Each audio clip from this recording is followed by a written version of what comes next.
friends, welcome to my channel. Hope you all are doing well.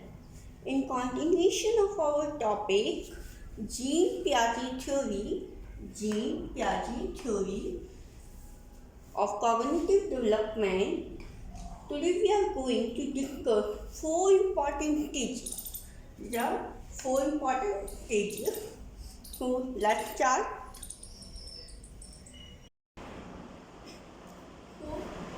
Our first stage is sensory motor stage.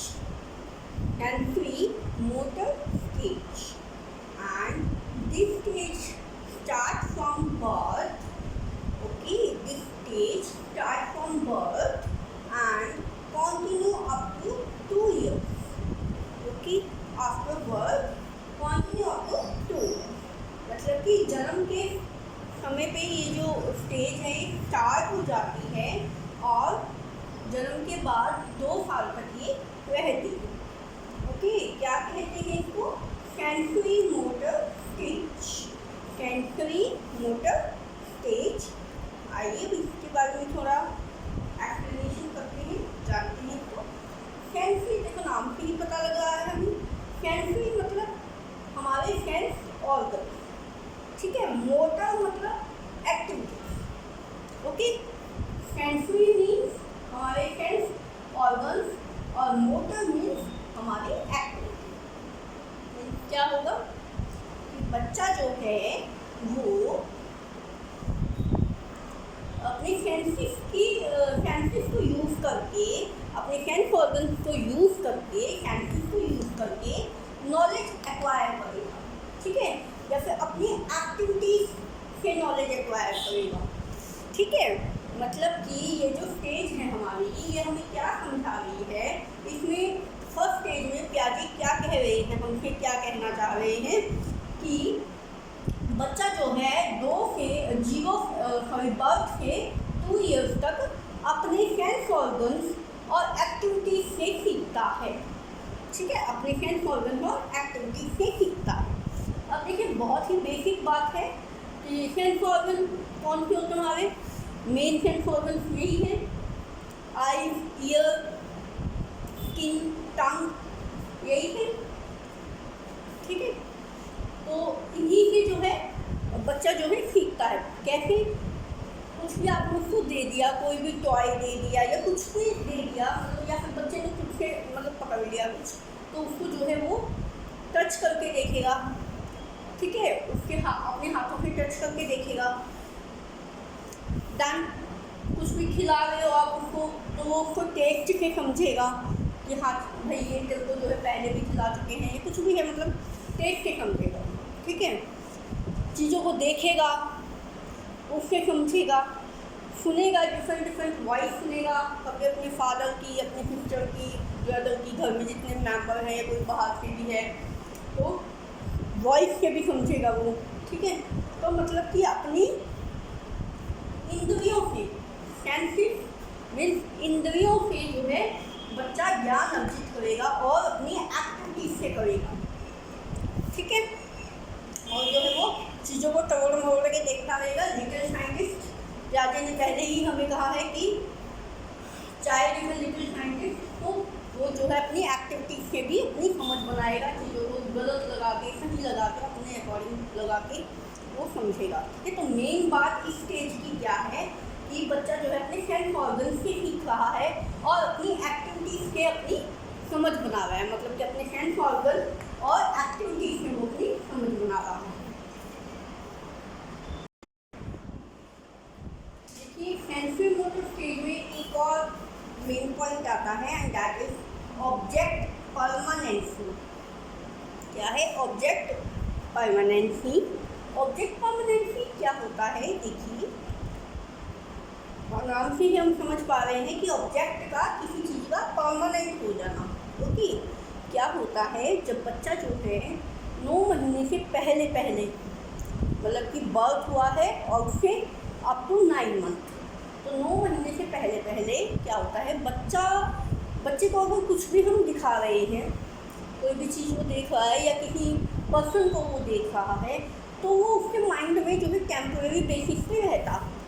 Temporary basis पे कैसे रहता है कि जब उसको वो दिखाई दे रहा है, इतने उसको वो चीज़ दिखाई दे रही है बच्चे को, या फिर वो पर्सन को देख पा रहा है इतने जिस टाइम तक, तो वो बस उसके माइंड में उसी टाइम तक स्टे करेगा, अदरवाइज वो फिर उसके माइंड से वैनिश हो जाएगा, फिर मतलब ख़त्म हो जाएगा, उसके माइंड में वो नहीं रहेगा।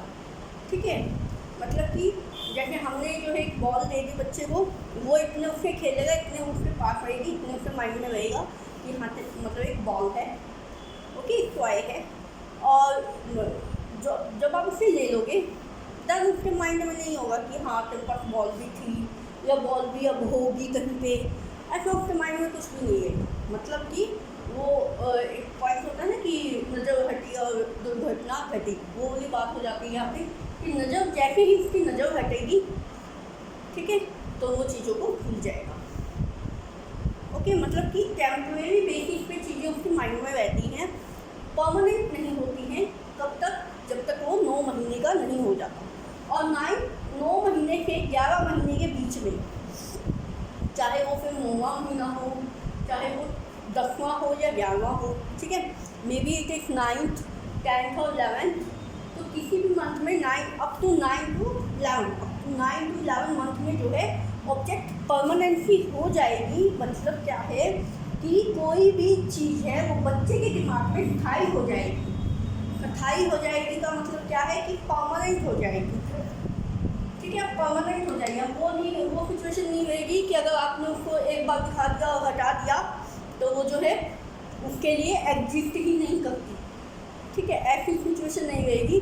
फिर उसके माइंड में वो चीज़ रहेगी कि हाँ तुमने जो है एक ऑरेंज कलर की बॉल देखी थी, ठीक है, या फिर मदर का फेस है वो रिकॉग्नाइज करने लग जाएगा, थोड़ा थोड़ा पहचानने लग जाएगा कि हाँ ये मेरी मदर है।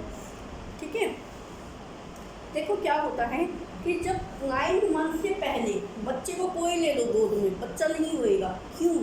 क्योंकि उसके माइंड में उसकी मदर का फेस नहीं होता, क्यों नहीं पहचान पाता कि यही एग्जैक्टली मदर है।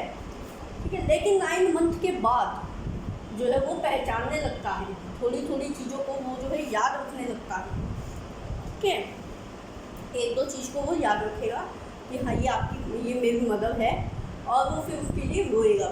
ठीक है, जब मम्मी दूर चली जाएगी या कोई चीज़ आपने दे दी और आप एकदम से ले लोगे और उसको फिर बच्चे के दूर कर दोगे तो वो जो है फिर उस चीज़ के लिए रोना स्टार्ट कर देगा।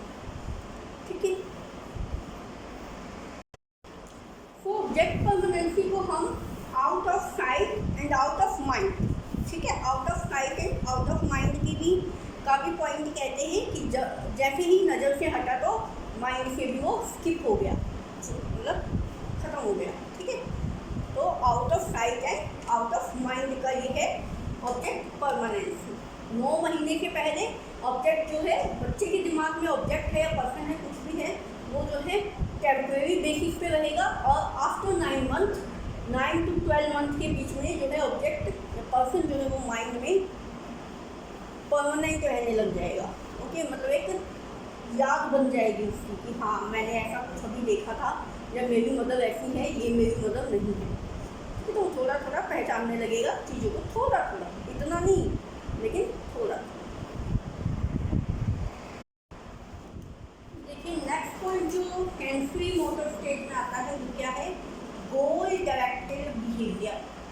गोल डायरेक्टेड बिहेवियर, गोल डायरेक्टेड मीन्स कि वो अपने गोल की तरफ भागेगा। मतलब कि अगर कोई चीज़ उसने देख ली और फिर ये है कि मुझे ये उठानी है या मुझे ये लेनी है, तो क्या करेगा?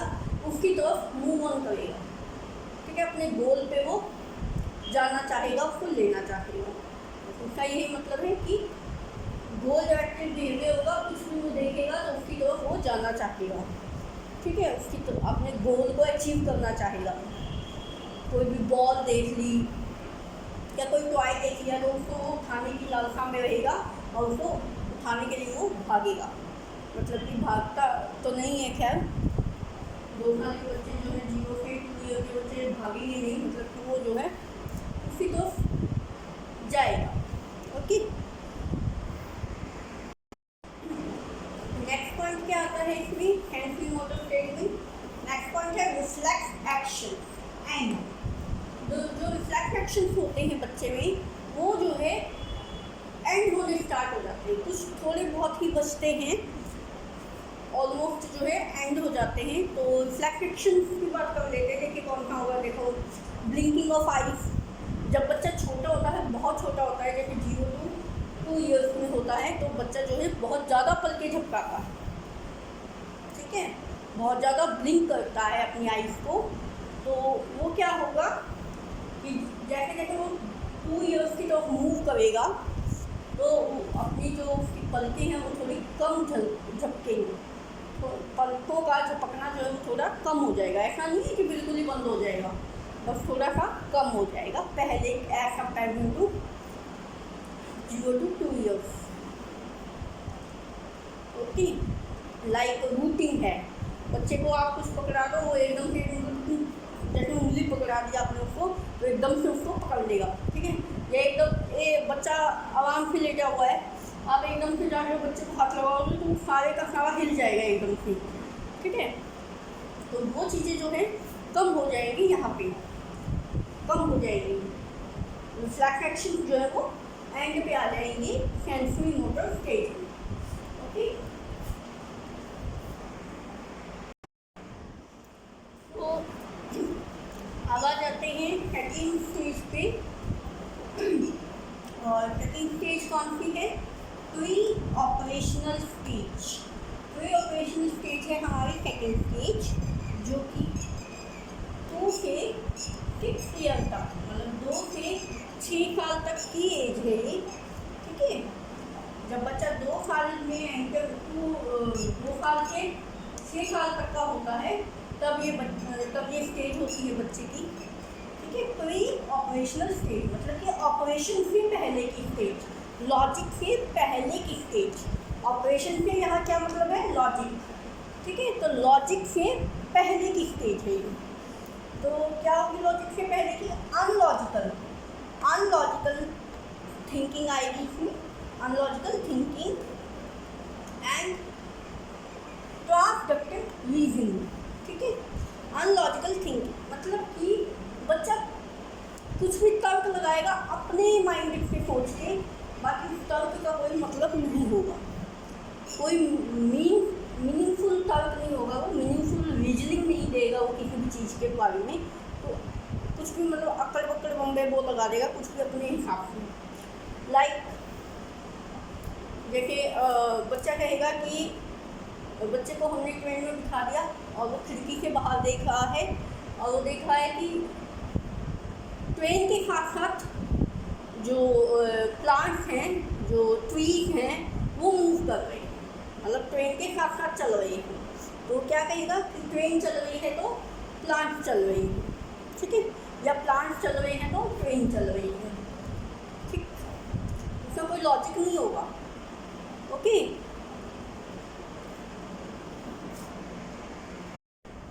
तो मतलब यहाँ पे क्या हो जाएगी? ट्रांसडक्टिव रीजनिंग हो जाएगी, अनलॉजिकल थिंकिंग हो जाएगी कि भाई बच्चा जो है ऐसे 2 इवेंट्स को रिलेट करने की कोशिश में है, या ऐसे 2 इवेंट को रिलेट करता है जिनका मतलब कि ओरिजिनली में वास्तव में कोई रिलेशन होता ही नहीं है, ठीक है। अब ट्रेन है, ट्री है, कोई रिलेशन नहीं है, ओके। लेकिन बच्चे ने क्या है, उनको भी रिलेट कर दिया कि ट्रेन चल रही है तो ट्रीज चल रही है, ट्रीज चल रहे हैं तो ही ट्रेन चल रही है, ओके।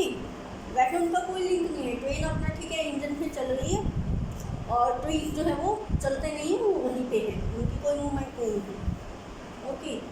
बट बच्चा क्या है, अनलॉजिकल थिंकिंग करेगा, ट्रांसडक्टिव रीजनिंग करेगा, वो ऐसे 2 इवेंट्स को आपस में कोरिलेट कर देगा, आपस में रिलेट कर देगा जिनका वैसे कोई वास्तव में कोई रिलेशन है ही नहीं, ठीक है, कोई रिलेशन उनका एग्जिस्ट करता ही नहीं है। तो ये होती है अनलॉजिकल थिंकिंग और ट्रांसडक्टिव रीजनिंग। अब आ जाता है नेक्स्ट पॉइंट। नेक्स्ट पॉइंट जो है प्री ऑपरेशनल स्टेज में इरिवर्सिबिलिटी। इरिवर्सिबिलिटी का एक पॉइंट है। इरिवर्सिबिलिटी क्या होता है कि मतलब बच्चा जो है ना वो रिवर्स नहीं सोच पाता, बच्चा जो है वो रिवर्स नहीं सोच पाता है किसी भी चीज़ को। ओके, रिवर्स नहीं सोच पाता है मतलब कि जैसे दूध को गर्म होते हुए बच्चे ने देखा, लेकिन बच्चा ये नहीं सोच पाएगा कि अगर जब हम गैस बंद कर देंगे, ठीक है, हीटिंग टेम्परेचर पे जो है उसको कूलिंग टेम्परेचर में ट्रांसफ़र कर देंगे मिल्क को, तो वो फिर वैसा ही ठंडा हो जाएगा जैसे वो पहले था, हीटिंग करने के पहले था। ठीक है, वो नहीं समझ पाएगा इस चीज़ को। अगर बच्चा जो है एक मेल्ट होती हुई कैंडल को देख रहा है कि उससे जो है मोम जो है वैक्स जो है वो गिर रहा है मेल्ट होके, तो वो ये नहीं समझ पाएगा कि मोम जो है वैक्स जो है वो कूल डाउन होके दोबारा से कैंडल बन जाएगी। ठीक है, मतलब कि वैक्स से कैंडल बनती है, कैंडल से वैक्स बनता है दोबारा। तो इस पर्सपेक्टिव को वो नहीं समझ पाएगा। ओके, इस एस्पेक्ट को वो नहीं समझ पाएगा इतना कि वैक्स जो है वो मेल्ट होके, सॉरी, कैंडल जो है वो मेल्ट होके वैक्स बना रही है और वैक्स जो है कूल डाउन होके कैंडल बना रहा। ओके, तो इस चीज़ को वो नहीं समझ पाएगा। ठीक है, जैसे आइस मेल्ट हो, सॉरी, जैसे आइस मेल्ट होके वाटर बनाएगी और वाटर फ्रीज होके फिर आइस बना देगा, तो आइस के वाटर के आइस का कंसेप्ट वो नहीं समझ पाएगा। मतलब वो चीज़ों को बैकवर्ड जाके नहीं सोच पाएगा। ठीक है, रिवर्स नेचर नहीं होगा इसमें, इरिवर्सिबिलिटी होगी कि वो जो है चीज़ों को पीछे ले जाके नहीं देख पाएगा कि भाई अगर ऐसा हुआ है तो फिर ये दोबारा से ऐसा हो सकता है। ठीक है, मतलब अगर ये कोई चीज़ चेंज हो गई है तो वो जो है कुछ टाइम के बाद किसी एक्शन पे जो है दोबारा वैसे ही बन सकते हैं जैसी पहले थी। ठीक है, तो अब हमारा नेक्स्ट पॉइंट आ जाता है प्री ऑपरेशनल स्टेज में भी जो नेक्स्ट पॉइंट आता है वो है सेंट्रेशन। सेंट्रेशन क्या है कि बच्चा जो है एक ही चीज़ पर फोकस करता है। ठीक है, एक टाइम पे एक ही चीज़ पे फोकस कर पाएगा, तो बाकी के जो पॉइंट्स होंगे, जो एस्पेक्ट होंगे, उन्हें नहीं समझ पाएगा। ओके, मतलब वही इरिवर्सिबिलिटी है यहाँ पे। ठीक है, इरिवर्सिबिलिटी बनेगी यहाँ पे कैसी सेंट्रेशन वाले पॉइंट होंगी। देखिए, अभी मैंने आपको बताया है कि बच्चा जो है ये नहीं जान पाएगा कि वाटर से आइस बनेगी और आइस से ही वाटर बनेगा, या वैक्स से ही कैंडल बनेगी या कैंडल से ही वैक्स बना। ठीक है, तो वो रिवर्सिबल नहीं कर पाएगा, मतलब सेंट्रेशन उसका एक ही चीज़ पे होगा, एक ही चीज़ पे फोकस कर पाएगा। अगर मोमबत्ती, अगर कैंडल से जो है वैक्स, कैंडल जो है मेल्ट हो रही है और वैक्स प्रोड्यूस हो रहा है, तो वो बस उसी पे फोकस कर पाएगा। वो ये नहीं सोच पाएगा कि भाई वैक्स जब जमेगा, मतलब जब कूल डाउन होगा तो वो फिर से कैंडल बना देगा। उस एस्पेक्ट को वो नहीं देखेगा, वो तो बस एक ही एस्पेक्ट को देखेगा कि जो कैंडल है वो मेल्ट हो रही है, उससे वैक्स बन रहा है। मतलब जो चीज़ उसके सामने होंगी, जो चीज़ उसके सामने हो रही होंगी, बस उन्हीं पे फोकस करेगा। ठीक है, बाकी जो उसके सराउंडिंग्स में और जो चीज़ें हैं वो उस पर कोई उसका फोकस नहीं होगा। मतलब कि कहने का ये मतलब है सीधा सीधा कि एक टाइम पे एक ही चीज़ पे बच्चा फोकस कर पाएगा। ठीक है,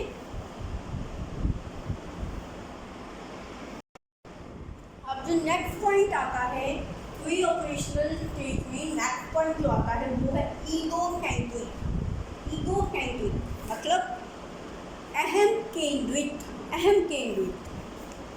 इस स्टेज में ऐसा माना जाता है कि 2 से 6 ईयर के बीच का जो एज ग्रुप होता है उसमें बच्चा जो है ईगो सेंट्रिक होता है। ईगो सेंट्रिक मतलब क्या कि बच्चा हर चीज़ को अपने के खुद से जोड़ के देखता है, खुद को वो सेंटर समझता है हर चीज़ का।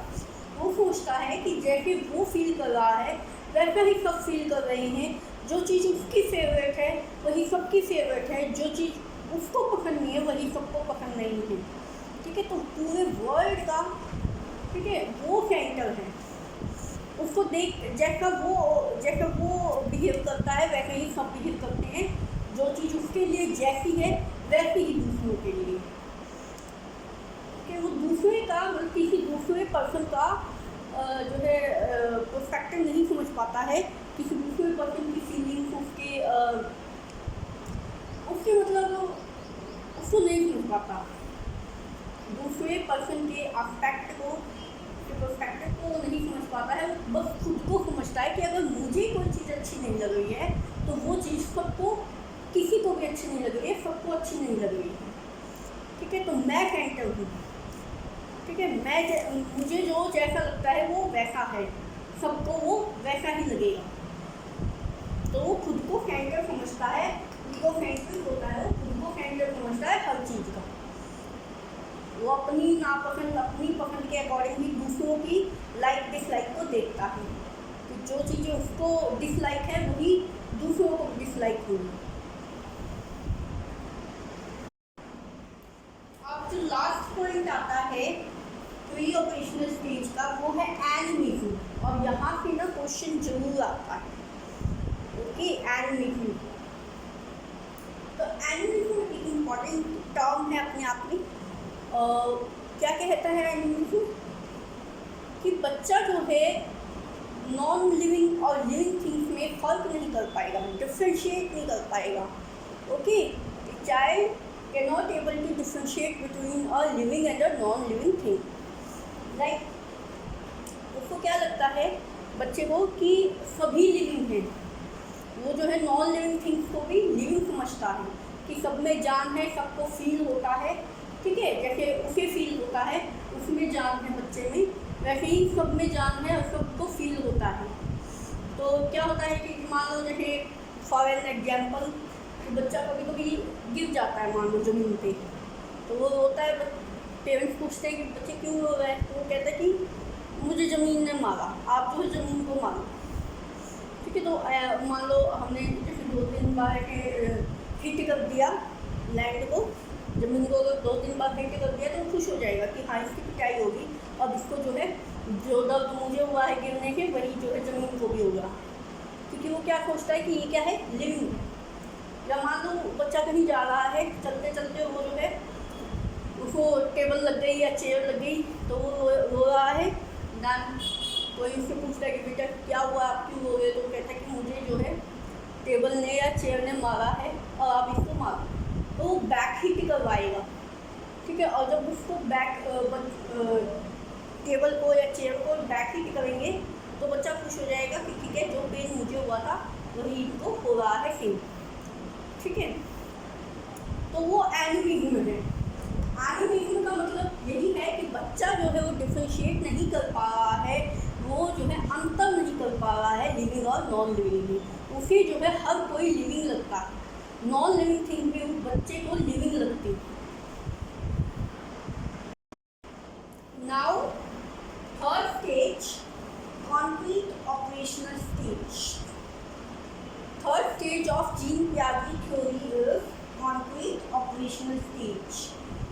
Now what is concrete? Concrete are those things which are visual and touchable. ठीक है, concrete वो चीज़ें होती हैं जिनको हम टच कर सकते हैं, जो हमें दिखाई देती हैं, हमारी आंखों के सामने होती हैं, ठीक है। तो वो चीज़ होती है concrete चीज़ें, मतलब कि मूर्त चीज़, मूर्त चीज़ें जो हमें दिखाई देती हैं, हम उनको टच कर सकते हैं, हमारी आंखों के सामने होती है। ये जो स्टेज है इसका टाइम पीरियड रहेगा 7 to 12 ईयर्स।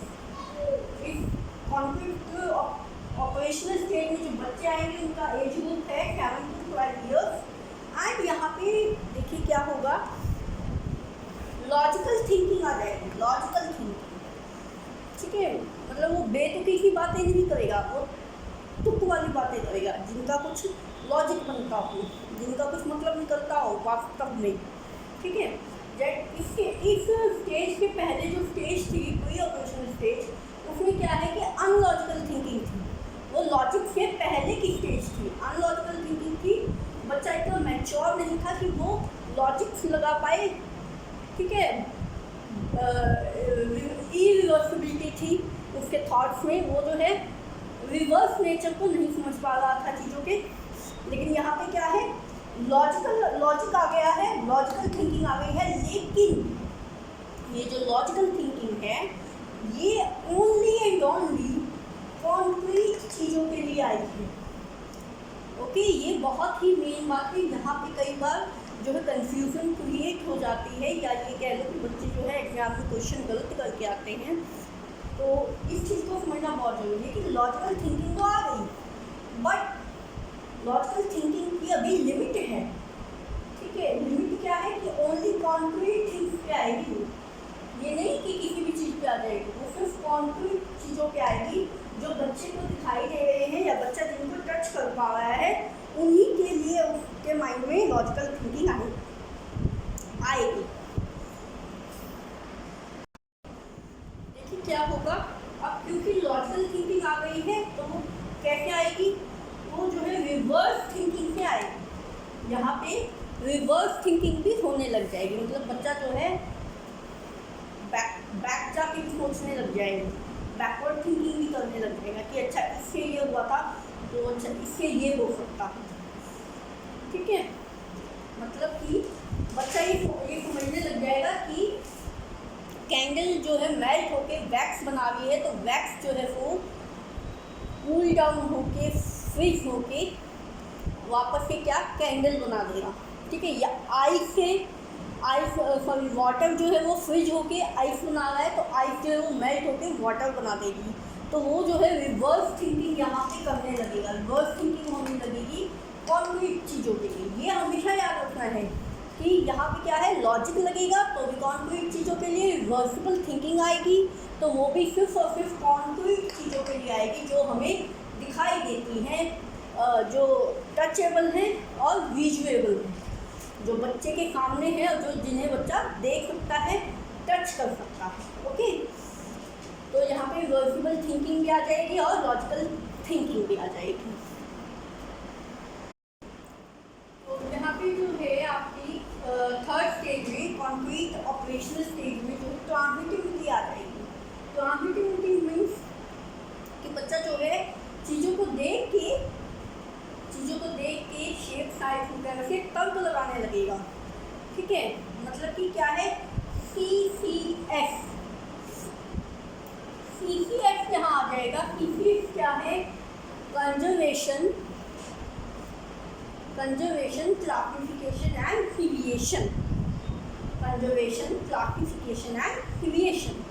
बच्चा जो है देख के तर्क लगाने लगेगा। अब एक बात जो है हम CCS को अच्छे भी समझ लेते हैं क्योंकि यहाँ पे क्वेश्चन बनता है, और इसको कहते हैं ट्रांजिटिविटी। तो ट्रांजिटिविटी आ जाएगी बच्चे में।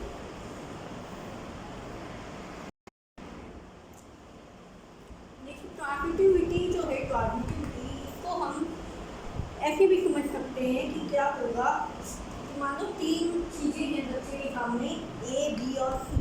ठीक है, तीन चीज़ें हैं बच्चे के सामने A, B और C, और कहा गया है कि A जो है वो B के बराबर है और B जो है वो C के बराबर है। A is equal to B and B is equal to C। Okay, तो बच्चा जो है ये लॉजिक लगा पाएगा, ये तर्क लगा पाएगा उनको देख के कि अगर A जो है वो B के बराबर है और B जो है C के बराबर है, तो A जो है वो C के बराबर भी होगी, A इक्वल टू C। तो ये तर्क जो है बच्चा लगा पाएगा खुद से।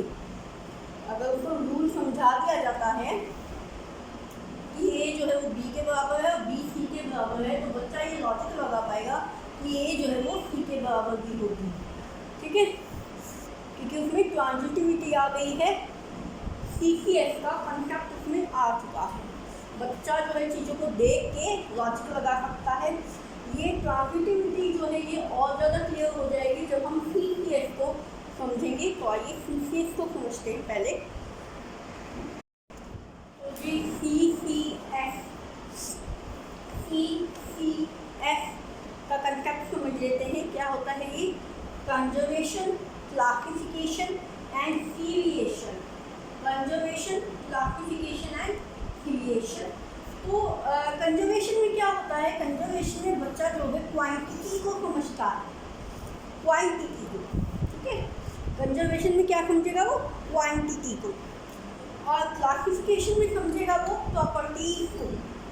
ओके, अकॉर्डिंग टू प्रॉपर्टी चलेगा, इसमें जो है अकॉर्डिंग टू क्वांटिटी चलेगा, इसमें अकॉर्डिंग टू प्रॉपर्टी चलेगा, और क्रिएशन में जो है वो क्वीक वाइज चलेगा। मतलब कि छोटा, पहले सबसे छोटा, फिर से बड़ा, फिर से बड़ा, फिर से बड़ा, फिर लास्ट में सबसे बड़ा, या फिर पहले सबसे बड़ा, फिर से छोटा, फिर से छोटा, फिर से छोटा, फिर लास्ट में सबसे छोटा। मतलब कि असेंडिंग डिसेंडिंग ऑर्डर में वो चलेगा। तो मेन बात क्या है, देखिए बहुत ही सिंपल वे में मैं आपको बता रही हूँ कि कंजर्वेशन में बच्चा जो है क्वांटिटी के अकॉर्डिंग चलेगा, क्वांटिटी के। क्लासिफिकेशन में बच्चा जो है वो प्रॉपर्टी रिजेम्बलेंस के अकॉर्डिंग चलेगा, ठीक है। एंड थर्ड में क्या होगा, क्रिएशन में बच्चा जो है वो क्वीक वाइज चलेगा, ऑर्डरली चलेगा, असेंडिंग डिसेंडिंग को फॉलो करता हुआ चलेगा। तो कैसे होगा ये देखिए, जीन पियाजे ने क्या किया, अपने ही बच्चों के साथ ये एक्सपेरिमेंट परफॉर्म किया। उन्होंने क्या किया कि अलग अलग शेप के जो है 2-3 कंटेनर ले लिए। जैसे एक जो है बहुत लंबा था, एक बहुत लंबा गिलास था, एक बाउल ले ली, ठीक है। तो एक गिलास ले लिया लंबा और एक बाउल ले ली, तो और 1 लीटर वाटर ले लिया, ठीक है। तो दोनों में डाल लिया, बाउल में भी डाल लिया और गिलास में भी फिल कर लिया। और फिर बच्चों से पूछा कि बताओ आप कौन सा लोगे, या बताओ आप बताओ कि कौन से में ज़्यादा। तो बच्चे ने क्या है, अब क्योंकि देखो बच्चा अभी तक प्री ऑपरेशन स्टेज में वो फेंट्रेशन पे चल रहा था। फेंट्रेशन मतलब कि जो उसके सामने जो एक ही चीज़ पे वो फोकस कर पा रहा था फेंट्रेशन में, ठीक है। बाकी के एस्पेक्ट नहीं देख पा रहा था, वो एक ही चीज़ पे फोकस कर पा रहा था। तो जब वो सारी चीज़ें उनके आगे रखी गई, bowl filled with water and a big glass container filled with water की क्वांटिटी दोनों में सेम है कि 1 लीटर ग्लास में है और 1 लीटर भी बाउल में है। तो बच्चे को जब बुला के पूछा गया तो फेंट्रेशन में था बिफोर 7 to 12 ईयर एज। तो क्या होगा, मतलब कि अगर हम 7 से 12 वर्ष के एज के पहले के बच्चे को बुला के पूछेंगे तो उसमें क्या होगा कि अभी तक फेंट्रेशन का कंसेप्ट चल रहा होगा, ठीक है। तो वो क्या है, वो सिर्फ हाइट पे फोकस करेगा, वो हाइट को देखेगा कि हाँ भाई गिलास जो है वो बड़ा है बाउल के, तो गिलास में ज़्यादा पानी, वो ये आंसर देगा कि गिलास में ज़्यादा क्वांटिटी है वाटर की। लेकिन जब वही क्वेश्चन हम 7 to 12 ईयर के बच्चे को पूछेंगे तो वो क्या कहेगा कि दोनों में सेम है। वो इस बात को भी, वो हाइट के पर्सपेक्टिव को समझेगा, साथ में वो क्वांटिटी के विड्थ के पर्सपेक्टिव को भी समझेगा कि बाउल की विड्थ ज़्यादा है और गिलास की हाइट ज़्यादा है, दोनों कंसेप्ट को समझेगा वो, लेकिन क्वांटिटी सेम है, ठीक है। तो वो इस बात को समझेगा, इस चीज़ को समझेगा वो कि भाई शेप साइज बदल देने के क्वांटिटी नहीं बदल जाती है किसी चीज़ की, ठीक है। तो शेप एंड साइज बदलने के क्वांटिटी नहीं बदलती है। अगर बच्चा जो है स्टार्टिंग में 7th ईयर की स्टार्टिंग में अगर आप बुला रहे हो बच्चे को और उससे पूछे हो और वो ये आंसर दे रहा है कि ग्लास में ज़्यादा क्वांटिटी है एज कम्पेयर टू बाउल, ठीक है, वाटर की ग्लास में ज़्यादा क्वांटिटी है, तो ये मान के चलो कि बच्चे में अभी तक क्या है, फेंट्रेशन ही चल रहा है, ठीक है, डिफेंट्रेशन नहीं आया। जब बच्चा जो है एक टाइम पे 2-3 पॉइंट्स को फोकस करने लगे, 2-3 पॉइंट्स पे थिंकिंग करने लगे, लाइक हाइट पे, विड्थ पे, मतलब कुछ भी हो, हाइट विड्थ ही हो, ये कोई ज़रूरी नहीं है, वो जो है कोई भी 2-3 एस्पेक्ट हो सकते हैं। तो एक टाइम पे अगर वो 2-3 पॉइंट पे फोकस कर रहा है तो उसमें जो है कंजर्वेशन डेवलप हो गई है, वो जो है क्वांटिटी को समझ रहा है, वो फेंट्रेशन से आगे चला गया है, वो डिफेंट्रेशन में आ गया, ठीक है, तो उस सिचुएशन को हम डिफैक्टरेशन कहते हैं।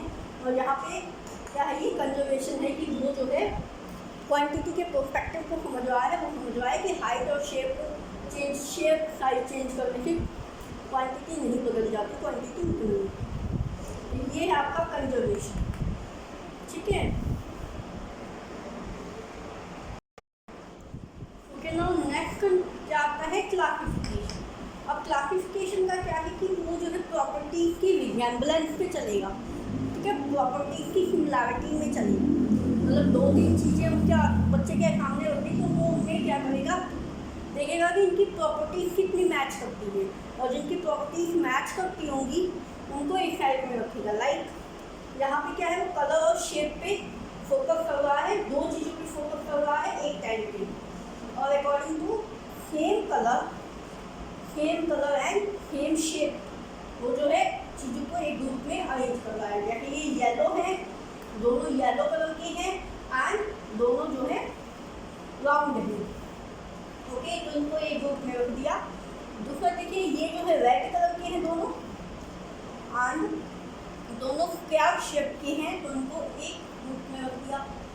ये जो है ब्लू कलर के हैं दोनों एंड दोनों ही ट्रायंगल शेप के हैं, तो इनको एक ग्रुप में रख दिया।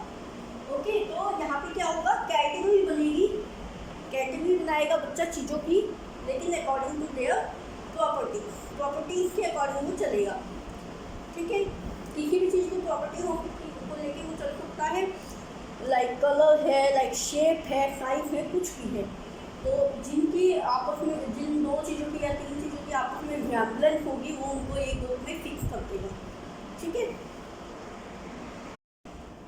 अब देखिए अब आ जाता है डेविएशन। डेविएशन क्या है, असेंडिंग और डिसेंडिंग में अरेंज करना चीज़ों को। ठीक है, लाइक ये देखिए, ये असेंडिंग ऑर्डर में चल रहा है, सबसे पहले छोटा, फिर से बड़ा, फिर से बड़ा, फिर से बड़ा, देन एंड एट लास्ट में सबसे बड़ा। एंड यहाँ पे देखिए डिसेंडिंग ऑर्डर चल रहा है, पहले सबसे बड़ा, फिर उससे छोटा, फिर से छोटा, फिर से छोटा, देन लास्ट में सबसे छोटा। ठीक है, तो ये असेंडिंग ऑर्डर चल रहा है और ये डिसेंडिंग ऑर्डर है, जो कि ऑर्डरली अरेंज करना है। Okay, according to ascending descending, size के अकॉर्डिंग। यहाँ पे क्या है, वो साइज के अकॉर्डिंग चीज़ों को अरेंज करना समझ जाता है कि साइज के अकॉर्डिंग कैसे अरेंज करना। ठीक है, क्लासिफिकेशन में क्या है कि वो प्रॉपर्टीज के अकॉर्डिंग अरेंज करेगा, कलर शेप वगैरह के अकॉर्डिंग। और यहाँ पे क्या है, डेविएशन में वो साइज के अकॉर्डिंग चीज़ों को अरेंज करेगा। और कंजर्वेशन में क्या है कि वो जो है क्वांटिटी को समझेगा, वो समझेगा कि कितनी क्वांटिटी जो है वो शेप साइज को, मतलब ऊपर बदलने के, शेप साइज के बदलने की क्वांटिटी नहीं बदल जाती है। ठीक है, देखिए कंजर्वेशन को हम जो है इस चीज़ से भी समझ सकते हैं, एक बहुत ही ट्रेडिशनल और बहुत ही ओल्ड मेथड है। जब बच्चे को जो है, छोटे बच्चे को काउंटिंग सिखाते हैं, लाइक एबस्कस एक इंस्ट्रूमेंट आता था, एबस्कस जिसे कहते हैं। तो एबस्कस में क्या होता था कि बीड्स होती थी और स्ट्रिंग्स होती थी। ठीक है, स्ट्रिंग्स में मतलब रॉड होती थी और उसमें बीड डालनी होती थी। ठीक है, तो बच्चा क्या करता था कि ऐसे कुछ बना देते थे, लाइक ये है और इसमें 4 बीड्स हैं, इसमें देखिए ये 4 बीड्स आ गई, इसमें जो है मान लो कुछ इससे ज़्यादा है। ठीक है, तो इसमें क्या है, वो समझता था कि भाई काउंटिंग जो है ऐसे करवाई जाती थी कि इसमें कितनी है, इसमें कितनी है, तो काउंट करता था। तो क्वांटिटी को वो समझता था, इसके एबस्कस से समझता था, एबस्कस के मैथड से वो काउंट करता था। क्यों? क्योंकि बच्चा जो है इस स्टेज में ओनली कॉन्क्रीट चीज़ों को समझता है। अगर हम उसको ये कह दें कि भाई जो है आप 3 - 5 और 5 - 3 कर दो, तो माइंड में नहीं कर पाएगा कि 5 - 3 = 2, वो माइंड में ऐसा नहीं कर पाएगा, क्योंकि वो उन्हीं चीज़ों पे फोकस कर पाता है जो उसके सामने। तो यहाँ पे क्या होता था, बस्तर में बीड्स उसके सामने होती थी, स्ट्रिंग्स उसके सामने होती थी बच्चे की, तो